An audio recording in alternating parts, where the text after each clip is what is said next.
Good morning dear students. आज हम कक्षा 9वीं की अगली कविता शुरू करने जा रहे हैं। उड़ान। उसके कवि है चंद्रसेन विराट जी। परिचय। जन्म 3 दिसंबर 1936 इंदौर मध्य प्रदेश। परिचय। हिंदी गज़ल के इतिहास में चंद्रसेन विराट जी का नाम शीर्षस्थ गज़लकारों में है। आपने नवगीतों और गज़लों से मिलीजुली मुक्तिकाओं में आम आदमी के जीवन को गहराई से देखा है। प्रमुख कृतियाँ: मेहंदी रची हथेली, स्वर के सोपान, मिट्टी मेरे देश की, धारा के विपरीत आदि गीत संग्रह, आस्था के अमलतास, कचनार की टहनी, न्याय कर मेरे समय आदि गजल संग्रह, कुछ पलाश कुछ पाटल, कुछ सपने कुछ सच आदि मुक्तक संग्रह। गजल। गज़ल एक ही बहर और वज़न के अनुसार लिखे गए शेरों का समूह है। इसके पहले शेर को मतला और अंतिम शेर को मक्ता कहते हैं। प्रस्तुत रचनाओं में विराट जी ने स्वाभिमान, विनम्रता, हौसलों, बुलंदी, दूरदृष्टि जैसे अनेक मानवीय गुणों को महत्वपूर्ण स्थान दिया है। अंधेरे के इलाके में, अभी हम कविता की ओर बढ़ेंगे। अंधेरे के इलाके में किरण मांगा नहीं करते, जहाँ हो कंटकों का वन, सुमन मांगा नहीं करते। अंधेरे के इलाके में यानी क्षेत्र में किरण मांगा नहीं करते, जहाँ हो कंटकों का वन, कंटकों का यानी कांटों का वन, सुमन मांगा नहीं करते। ये जो गज़ल है, उस गज़ल में कवि कहते हैं कि इंसान के पास स्वाभिमान होना बेहद ज़रूरी होता है। उसे अंधेरे के इलाके में किरण नहीं मांगनी चाहिए, यानी जब उसके सामने कोई संकट की स्थिति निर्माण आ जाती है तो ऐसे समय में इंसान को स्वयं ही उसके साथ संघर्ष करना चाहिए। मुझे किसी से मदद मिलेगी ऐसी उम्मीद नहीं करनी चाहिए, किसी से मदद नहीं मांगनी चाहिए। जहाँ हो कंटकों का वन, यानी जहाँ पर कांटों का वन होता है, वहाँ पर कांटों के अलावा कुछ नहीं होता, सारी जगह पर कांटे ही कांटे बिखरे हुए रहते हैं। सुमन मांगा नहीं करते, वहाँ पर जो है वो हम सुमन वहाँ पर जो है वो सुमन नहीं हो सकते, वहाँ पर जो है वो फूल नहीं हो सकते। अर्थात यहाँ पर कवि ने ऐसे बताने का प्रयत्न किया है कि जब संकट की स्थिति परिस्थितियों में सर्वत्र कांटे ही कांटे होते हैं, वहाँ पर दुख, दर्द व पीड़ा होती है, वहाँ पर हमें सुख की अपेक्षा हम नहीं कर सकते। और ऐसे समय में जो संकट की स्थिति है उससे हमें खुद ही क्या करना है, संघर्ष करना है, और उस संघर्ष करके उससे हमें बाहर निकलना है। यानी इन पंक्तियों में कवि ने स्वाभिमान व्यक्ति के पास होना बेहद ज़रूरी होता है, यह समझाने का प्रयत्न किया है। आगे, जिसे अधिकार का आदर का झुका लेता स्वयं मस्तक, नमन स्वयमेव मिलते हैं, नमन मांगा नहीं करते। सच्ची बात है। जिसे अधिकार आदर का, यानी जो व्यक्ति सचमुच आदर का अधिकारी है, झुका लेता स्वयं मस्तक, यानी उसके सामने दूसरे लोगों के मस्तक जो है वो अपने आप झुक जाते हैं। जो व्यक्ति सच में आदर का अधिकारी है, ऐसे व्यक्ति के सामने जो है वो लोगों के मस्तक जो है वो अपने आप झुक जाते हैं। नमन स्वयमेव मिलते हैं, नमन मांगा नहीं करते, यानी ऐसे व्यक्ति को किसी से नमन या आदर मांगने की कोई ज़रूरत नहीं होती, बल्कि उसे तो अपने आप आदर मिल जाता है। व्यक्ति के पास इसके लिए क्या होना ज़रूरी होता है? विनम्रता होनी आवश्यक होती है। पहले पंक्तियों में हमने देखा कि व्यक्ति के पास स्वाभिमान होना आवश्यक होता है। ये जो दूसरा स्टांजा है उसमें हमने देखा कि व्यक्ति के पास विनम्रता होनी आवश्यक होती है। ये जो स्वाभिमान है, विनम्रता है, व्यक्ति के महत्वपूर्ण गुण होते हैं। हमें ज़िंदगी जीते वक्त इन गुणों को महत्वपूर्ण, ये हमारे लिए बहुत ही महत्वपूर्ण गुण होते हैं, बहुत ही आवश्यक होते हैं। क्यों? क्योंकि स्वाभिमान व्यक्ति के जीवन में निखार लाता है। जिसके पास स्वाभिमान होता है, ऐसा व्यक्ति कभी किसी के सामने हाथ नहीं फैलाता, वो स्वावलंबी होता है। जो भी परेशानी है, जो भी संकट है, जो भी समस्याएं है, उससे वो अपने आप बाहर आने का प्रयत्न करता है, किसी की मदद नहीं लेता। तो विनम्रता व्यक्ति को अधिक नम्र बनाती है। जिसके पास विनम्रता होती है उसे समाज में अपने आप आदर मिल जाता है। सभी उसके सामने, सभी का मस्तक उसके सामने अपने आप झुक जाते हैं। इसलिए व्यक्ति के पास स्वाभिमान और विनम्रता, ये दोनों बातें होने बहुत ही आवश्यक होती है। आगे बढ़ेंगे। परों में शक्ति हो तो नाप लो उपलब्ध नवसारा, उड़ानों के लिए पंछी गगन मांगा नहीं करते। परों में शक्ति हो तो नाप लो उपलब्ध नवसारा, यानी जिनके पंखों में शक्ति होती है वे संपूर्ण आसमान को नाप लेते हैं। यानी जिसके पास साहस व वीरता होती है या जिनके हौसले बुलंद होते हैं वे असंभव कार्य करते हैं। देखो, कोई कार्य करने के लिए नहीं, मुझसे नहीं होगा, मैं नहीं कर पाऊंगा, तो पॉसिबल है क्या? नहीं। लेकिन जिसके पास साहस है, वीरता है, जिसके हौसले बुलंद है कि नहीं ये काम करना है, लगे क्यों ना असंभव हो, लेकिन मैं वो करके देखूंगा, मैं करना चाहूँगा, तो ऐसे समय में वो असंभव कार्य भी संभव कर देते हैं। जैसे कि आसमान में विचरण करना या उड़ना तो पंछियों का काम ही होता है। वो हमेशा गगन में क्या करते हैं? नित्य संचार करते रहते हैं, हमेशा उड़ते रहते हैं। उड़ानों के लिए पंछी गगन मांगा नहीं करते। उन्हें उड़ने के लिए किसी से गगन मांगने की आवश्यकता नहीं होती कि बाबा हमें उड़ना है, हमें गगन चाहिए, इसकी ज़रूरत नहीं होती। तो वो क्या करते हैं? अपने आप गगन में नित्य संचार करते रहते हैं। यानी इन पंक्तियों से क्या समझ में होता है? जहाँ चाह होती है वहाँ राह अपने आप निर्माण हो जाती है। करने की इच्छा चाहिए, अगर चाह ही ना हो तो राह कैसे निकल आएगी? नहीं, मुझसे नहीं होगा, मैं नहीं कर पाऊंगा, तो बहाने निकलते रहते कि मुझे समय नहीं मिला वगैरह वगैरह। लेकिन इच्छा है कि मैं ये काम करना चाहता हूँ, तो अपने आप क्या होता है? रास्ते निकल आते हैं। इसीलिए जहाँ चाह होती है वहाँ राह अपने आप निर्माण हो जाती है। ऐसा हमें इन पंक्तियों से समझ में आता है। जिसे मन प्राण से चाहा, निमंत्रण के बिना उसके सपन तो खुद ब खुद आते हैं, नयन मांगा नहीं करते। देखो, यहाँ पर बताया गया है कि व्यक्ति जिसे अपने प्राण से अधिक चाहता है, जिसे प्यार करता है, भले उसका निमंत्रण आए ना आए, तो भी व्यक्ति उसके सपने में आता है। बराबर है ना? तभी व्यक्ति उसके सपने में आते हैं। व्यक्ति के नैनों में उसके लिए अपने सपने आने चाहिए, इस प्रकार की जिद नहीं करते, या उसके सपने देखने हैं इस प्रकार की मांग नहीं करते। अपने आप वो सपने जो है वो खुद ब खुद आते हैं। खुद ब खुद यानी क्या? अपने आप आते हैं। जिसे हम मन से चाहते हैं, प्राण से चाहते हैं, तो किसी निमंत्रण के बिना ही क्या हो जाते हैं? व्यक्ति को उसके सपने आते हैं। जोर जबरदस्ती से वो सपने नहीं आते, उसकी मांग नहीं किया करते। अर्थात व्यक्ति जिसे दिल से चाहता है वह सपने में खुद ही आया करते हैं, उसे बुलाने की ज़रूरत नहीं होती। क्या समझ में आता है कि व्यक्ति जिसे पूरे दिल से चाहता है तो वो व्यक्ति के सपने में अपने आप आ जाता है, उसे बुलाने की ज़रूरत नहीं पड़ती है। जिन्होंने कर लिया स्वीकार पश्चाताप में जलना, सुलगते आप बाहर से अगन मांगा नहीं करते। अगन यानी क्या? आग। प्रस्तुत गजल में कवि कहते हैं कि जिन लोगों ने अपने आप को पश्चाताप की आग में जलना स्वीकार कर लिया है उन्हें कैसे कोई रोक सकता है। जिन्होंने कर लिया स्वीकार पश्चाताप में जलना, यानी जिन व्यक्तियों को अपने आप को पश्चाताप की आग में जलना स्वीकार कर लिया है उन्हें कैसे कोई रोक सकता है। ऐसे लोग पश्चाताप की अग्नि में सुलगते रहते हैं, लेकिन वे बाहर से अग्नि की मांग नहीं करते।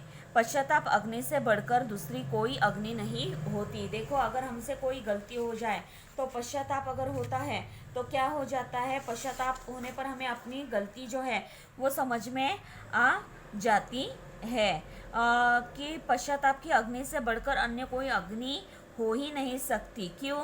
क्योंकि जो लोग पश्चाताप की अग्नि में अपने आप को अर्पण कर देते हैं वे अपने जीवन में किए गए पापों से मुक्ति पा लेते हैं और आगे चलकर जीवन में यशस्वी हो जाते हैं। जैसे कि वाल्मीकि मुनि पहले लुटेरू एवं हत्यारे थे, लेकिन जब उन्होंने स्वयं को पापों से मुक्ति पाने हेतु पश्चाताप रूपी तप किया तब वह श्रेष्ठ हो गए। अतः जीवन में अपने किए कराए का सही रूप से पश्चाताप हो गया, मानो वह आगे चलकर जरूर यशस्वी होगा। इसलिए जो हमसे गलती होती है उस पर पश्चाताप होना बहुत ही आवश्यक है।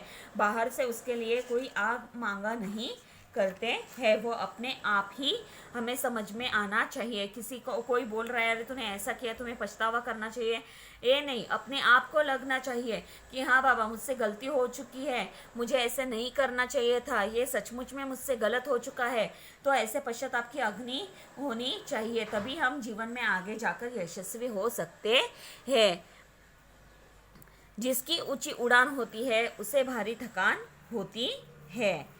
देखो, जिसकी ऊंची उड़ान होती है उससे भारी थकान होती है, यानी जिसकी उड़ान ऊंची होती है, यानी जिसके हौसले बुलंद होते हैं, उसको थकान भी बहुत होती है। अर्थात जो अधिक परिश्रम करता है वह उतना ही थक भी जाता है। इसका अर्थ क्या है? जो अधिक परिश्रम करता है वो उतना थक भी जाता है। बोलता कम जो देखता ज़्यादा, आँख उसकी जुबान होती है। यहाँ पर बोलता कम और देखता ज़्यादा, यानी जो व्यक्ति कम बोलता है पर आँखों से अधिक देखता है, ऐसे व्यक्ति के लिए उनकी आँखें ही उनकी जुबान होती है। वह अपने मन के सारे भाव जुबान की अपेक्षा आँखों से ही व्यक्त करना जानता है। बोलता कम जो देखता ज़्यादा, आंखें उसकी जुबान होती है। यानी क्या कि जो व्यक्ति कम बोलता है पर आंखों से अधिक देखता है, ऐसे व्यक्ति के लिए उसकी आंखें ही उसकी जुबान होती है। वह अपने मन के सारे भाव जुबान की अपेक्षा आंखों से ही व्यक्त करना जानता है। बस हथेली ही हमारी हमको धूप में साइबान होती है। साइबान यानी क्या? छाया देने वाली। जिंदगी में देखो, यहाँ पर जो है व्यक्ति को स्वावलंबी होना आवश्यक है। मैंने पहले ही स्टांजा में आपको बताया कि व्यक्ति को स्वावलंबी होना चाहिए, उसे अपने जीवन में कभी किसी के ऊपर निर्भर नहीं रहना चाहिए। जैसे कि व्यक्ति को ज़रूरत पड़ने पर उसकी हथेली ही उसके लिए धूप में छाया देने का कार्य करती है। जैसे कि व्यक्ति को जब ज़रूरत पड़ती है तो उसकी खुद की हथेली, खुद के हथेली जो है उसके लिए धूप में छाया देने का कार्य करती है। इसलिए व्यक्ति के पास स्वावलंबी होना बहुत ही ज़रूरी, व्यक्ति को स्वावलंबी होना बहुत ही ज़रूरी होता है, क्योंकि ज़रूरत पड़ने पर उसकी हथेली ही क्या करती है? उसको छाया देने का काम करती है। एक बहरे को एक गूंगा दे, जिंदगी को बयान होती है। जिंदगी वो बयान होती है। बयान यानी क्या? वक्तव्य होती है। अभी यहाँ पर जिंदगी में व्यक्ति को एक दूसरे की सहायता करनी चाहिए। हमेशा क्या करनी चाहिए? व्यक्ति को एक दूसरे की सहायता, एक दूसरे की मदद करनी चाहिए। इससे क्या होता है? व्यक्ति का जीवन सफर सुकून से कटता है। बराबर है कि नहीं? अगर अकेला व्यक्ति हो तो उसका जीवन इतना सुकून से नहीं जाएगा, लेकिन अगर एक दूसरे की सहायता करती है, एक दूसरे के कार्यों में हम मदद करते हैं, तो इससे क्या हो जाएगा? व्यक्ति का जीवन सफ़र जो है वो सुकून से कटता है, आराम से कटता है। एक बहरे को एक गूंगा दे, यानी जैसे कि एक बहरा व्यक्ति को एक गूंगे का साथ मिल जाए तो सोने पे सुहागा जैसी बात होती है। इससे दोनों व्यक्ति की ज़िंदगी आराम से कटती है। इससे क्या होगा? दोनों व्यक्तियों की ज़िंदगी जो है वो आराम से कट जाती है। इसलिए हमेशा क्या करना चाहिए? एक दूसरे की मदद करनी चाहिए, एक दूसरे की सहायता करनी चाहिए। तभी हमारी जो लंबी ज़िंदगी है इसमें कई सारे कार्य हम करते रहते हैं, वो बहुत ही आराम से, बहुत ही सुकून के साथ आगे बढ़ते जाएंगे और हम उसमें सफल होते जाएंगे। तीर जाता है दूर तक उसका, कान तक जो कमान होती है। यहाँ पर कवि जो है वो बतलाने का प्रयत्न करते हैं कि जिस व्यक्ति के पास दूरदृष्टि होती है वही व्यक्ति जीवन में सफल होता है। तीर जाता है दूर तक उसका, कान तक जो कमान होती है। कमान यानी क्या? धनुष। और तीर यानी क्या? बाण। यानी जिस व्यक्ति के पास दूरदृष्टि होती है वही व्यक्ति जीवन में सफल होता है। जैसे कि उसी व्यक्ति का तीर दूर तक जाता है जिसके कानों तक कमान होती है, जिसके कानों तक कमान होती है, जिसके कानों तक धनुष होता है, उसी व्यक्ति का तीर दूर तक जाता है। इसलिए जिस व्यक्ति के पास दूरदृष्टि होती है वही व्यक्ति जीवन में सफल होता है। देखो, आज सिर्फ आज का नहीं देखना होता है हमें, तो कल के बारे में भी हमें सोचना होता है। कल के बारे में भी कई सारे सवाल सामने खड़े रहते हैं। इसलिए कल की दृष्टि रखकर, दूरदृष्टि रखकर जो व्यक्ति काम करता है वही व्यक्ति जीवन में सफलता पा लेता है। इसलिए हमेशा दूरदृष्टि रखना बहुत ही आवश्यक होता है, ऐसे यहाँ पर गजलकार हमें बता रहे हैं। खुशबू देती है एक शायर की जिंदगी धूपदान होती है।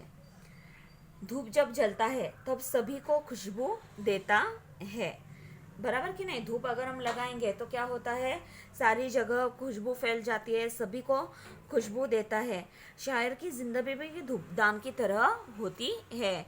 इन्होंने अपनी जिंदगी की तुलना किससे की है, धूप से की है। शायर की जिंदगी की तुलना किससे की है, यहाँ पर धूप से की है कि धूप जलता है तब क्या होता है, सबको खुशबू देता है। शायर की जिंदगी भी धूपदान की तरह होती है। वह अपनी शायरी से लोगों के जीवन में खुशबू भर देता है। एक शायर क्या करता है, अपने शायरी से क्या करता है, लोगों के जीवन में खुशबू भर देने का काम वो करता है। ये जो गज़ल है, इस संपूर्ण गज़ल में कवि ने हमें कई सारे जीवन उपयोगी जो मानवीय गुण हैं उसे समझाने का प्रयत्न किया है। जैसे कि पहले स्टांजा में उन्होंने हमें बतलाने का प्रयत्न किया है कि कांटों का वन, अंधेरे का इलाका हो, कांटों का वन हो तो वहाँ किरण मांगा नहीं करते, कांटों के वन में सुमन मांगा नहीं करते। यानी स्वाभिमानी हमें रहना चाहिए। जो भी संघर्ष हमारे जीवन में आते हैं, संकट हमारे जीवन में आते हैं, उससे हमें खुद ब खुद बाहर निकलना होता है। और सेकेंड इसमें उन्होंने बतायांश में उन्होंने बताया है कि जिसे आदर का अधिकार है उस व्यक्ति को अपने आप आदर मिल जाता है, उसे किसी को आदर मांगने की ज़रूरत नहीं पड़ती। लोगों के मस्तक उसके सामने अपने आप झुक जाते हैं। इसमें विनम्रता कितनी महत्वपूर्ण होती है वो बताने का प्रयत्न किया है। उसके बाद नेक्स्ट पद्यांश में उन्होंने बताने का प्रयत्न किया है कि पंछी जो होते हैं वो क्या करते हैं, गगन में विचरण करने के लिए कभी किसी से परमिशन नहीं मांगते, वो अपने आप गगन में उड़ा करते हैं। इसलिए जहाँ चाह होती है वहाँ राह निकल आती है, यह हमें उससे समझ में आता है। नेक्स्ट पद्यांश में हमें समझ में आता है कि जिसे हम पूरे मन से चाहते हैं तो किसी निमंत्रण के बिना वो व्यक्ति जो है वो अपने सपने में खुद ब खुद आ जाता है। जोर ज़बरदस्ती से ये व्यक्ति मेरे सपने में आना चाहिए ऐसा हम उसे बुलाया नहीं करते, आंखें मांगा नहीं करती। तो वो व्यक्ति जो है जिसे हम पूरे मन से चाहते हैं, ऐसा व्यक्ति अपने सपनों में अपने आप आ जाता है। उसके बाद पद्यांश में बताया गया है कि पश्चाताप में जलना बहुत, पश्चाताप के अग्नि में जो व्यक्ति जलता है तो पश्चाताप के अग्नि से बढ़कर कोई दूसरी अग्नि नहीं होती, क्योंकि उससे व्यक्ति क्या होता है, पश्चाताप अगर उसे हो जाता है तो आगे वो ठीक से चलना शुरू कर देता है, ठीक से वो व्यवहार करता है, जिससे वो आगे चलकर यशस्वी हो जाता है। इसलिए पश्चाताप होना बहुत ही अगर हमसे कुछ गलती हो जाती है तो पश्चाताप होना बहुत ही आवश्यक होता है। जिसकी ऊंची उड़ान होती है उसको भारी थकान होती है, यानी जो व्यक्ति अधिक परिश्रम करता है वो जल्दी थक भी जाता है। बोलता कम जो देखता ज़्यादा, आंखें उसकी ज़ुबान होती है, यानी मन के भाव ज़ुबान की अपेक्षा आँखों से व्यक्त वह व्यक्ति करता है। बस हथेली ही हमारी हमको धूप में साहिबान होती है, यानी व्यक्ति के पास वो जो है वो स्वावलंबी होना, व्यक्ति को स्वावलंबी होना बहुत ही आवश्यक होता है। क्योंकि अगर हम धूप में रहते हैं तो धूप में अपनी ही हथेली क्या होती है, हमें इस धूप से बचाने के लिए छाया देने का काम वो करती है। इसलिए स्वावलंबी होना बहुत ही आवश्यक होता है। एक बहरे को एक गूंगा दे जिंदगी को वो बयान होती है, यानी यहाँ पर जो है एक दूसरे के साथ मिलकर काम करेंगे तो हमारी ज़िंदगी बहुत ही सुकून से कट जाएगी। इसलिए उन्होंने एक बहरे और एक गूंगे का उदाहरण दिया है, दोनों एक साथ रहेंगे तो क्या हो जाएगा, उनकी ज़िंदगी भी बहुत आराम से कट जाएगी, ऐसे यहाँ पर बताया गया है। तीर जाता है दूर तक उसका कान तक जिसकी कमान होती है, यानी यहाँ पर कवि ने बताने का प्रयत्न किया है, गज़लकार ने बताने का प्रयत्न किया है कि जिस व्यक्ति के पास दूरदृष्टि होती है वही जीवन में सफल होता है। खुशबू देती है एक शायर की ज़िंदगी धूपदान होती है, यानी यहाँ पर शायर ने अपनी तुलना किससे की है, धूपदान से की है, धूप से की है। जब धूप जलता है तो सभी को खुशबू देता है। शायर की ज़िंदगी भी धूपदान की तरह होती है, वह अपने शायरी से लोगों के जीवन में खुशबू भर देता है। यहाँ पर जो है वो कवि ने यह बताने का प्रयत्न किया है कि जीवन में सभी को खुशी देने का प्रयास करना चाहिए। आखिर 4 दिन की ज़िंदगी होती है, उसी में स्वयं खुश रहकर दूसरों के जीवन में भी खुशियाँ भर देनी चाहिए। यह हमें इस कविता से समझ में आता है। और व्यक्ति के पास स्वाभिमान, विनम्रता, दूरदृष्टि व बुलंद हौसले होने चाहिए। इन गुणों से ही जीवन में व्यक्ति ऊंचा उठता है। यह हमें इस कविता गज़ल से समझ में आता है। उम्मीद करती हूँ कि आपको ये कविता समझ में, ये जो गज़ल है वो समझ में आ गई होगी। तो आपके कविता के पीछे जो आपको क्वेश्चन आंसर दिए गए हैं उसके बारे में देखेंगे। मैं चिड़िया बोल रही हूँ, इस विषय पर स्वयं प्रेरणा से लेखन कीजिए। 15 पंक्तियों तक आपको क्या करना है, मैं चिड़िया बोल रही हूँ इस विषय पर आपको लेखन करना है। अंतर्जाल की सहायता लेकर कोई कविता पढ़िए और निम्न मुद्दों के आधार पर आशय स्पष्ट कीजिए। यहाँ पर आपको क्या करना है कि आपका कोई पसंदीदा कवि हो तो उसकी कविता पढ़नी है और ये जो मुद्दे हैं वो आपको सॉल्व करने हैं। नोटबुक में आपको इसे लिखना है। पाठ के आंगन में सूचना के अनुसार कृति पूर्ण कीजिए, सही विकल्प चुनकर पूर्ण कीजिए, ये आपको लिखने हैं। सेकंड है, निम्नलिखित काव्य पंक्तियों का सरल भावार्थ लिखिए। अंधेरे के इलाके में नमन मांगा नहीं करते। इन पंक्तियों का सरल भावार्थ क्या होता है वो आपको लिखना है। कविता द्वारा दिया गया संदेश अपने शब्दों में लिखिए। इस कविता द्वारा क्या संदेश आपको मिलता है, इस संदेश को आपको अपने शब्दों में 7 से 8 पंक्तियों तक लिखना है। कविता में प्रयुक्त विराम चिन्हों के नाम लिखिए, उनका वाक्य में प्रयोग कीजिए। कविता में जो विराम चिन्ह आए हैं उस विराम चिन्ह के नाम आपको लिखना है और उनका वाक्य में आपको प्रयोग भी करना है। चौथा, संजाल। कवि ने इन मानवीय गुणों की ओर संकेत किया है। कौन से मानवीय गुणों की ओर संकेत किया है वो आपको लिखना है। ये सारी बातें जो है वो आपको नोटबुक में लिखनी है। तो उम्मीद करती हूँ आपको ये जो गज़ल है वो समझ में आ गई होगी और ये जो स्वाध्याय है आपको नोटबुक में लिखना है ये समझ में आ गया होगा। तो आज के लिए हम यहीं पर रुकते हैं। धन्यवाद।